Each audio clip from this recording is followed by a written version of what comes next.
आता वळूया राज्यातील राजकीय बातम्यांकडे। उपसभापती नीलम गोऱ्हे यांचे निलंबन करावं असं पत्र ठाकरे गटाकडून दिले गेले। ठाकरे गटाकडून सभापतींना हे पत्र दिले गेले। नीलम गोऱ्हेंना पदापासून दूर ठेवा असं म्हटलं गेलंय।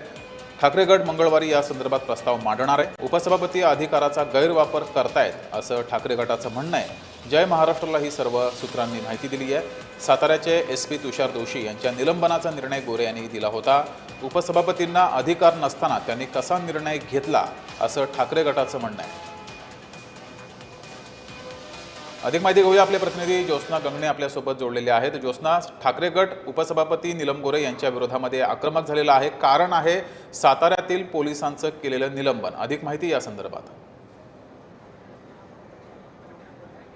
अगदी बरोबर आहे जगदीश, आपण बघतो की साताऱ्याच्या जिल्हा परिषद निवडणुकीनंतर जे आहे ते एकूणच महायुतीमध्ये सर्वात महत्त्वाचं म्हणजे शिवसेना आणि भाजपचा वाद जो आहे अगदी चव्हाट्यावर आला। कॅबिनेट मंत्री शंभूराज देसाई यांनी साताऱ्यामध्ये सुद्धा आक्रमक भूमिका घेतली आणि त्यानंतर आज अधिवेशनाच्या सुरुवातीला जे आहे अधिवेशन सुरू होताना दोन्ही सभागृहामध्ये जे आहे ते सातारा प्रकरणामध्ये जे आहे ते शिवसेना खूप आक्रमक पाहायला मिळाली आणि त्यानंतर मुख्यमंत्र्यांनी या संपूर्ण प्रकरणाचे आदेश जे आहेत ते चौकशीचे आदेश दिले। पण त्यापूर्वी ज्या विधान परिषदेमध्ये हा संपूर्ण मुद्द्यावरून वातावरण तापलं होतं, कारण शिवसेनेचे सगळेच नेते जे आहेत ते आक्रमक झाले होते आणि शिवसेना आणि भाजपमध्येच एक खडाजंगी जी आहे ती पाहायला मिळाली विधान परिषदेमध्ये।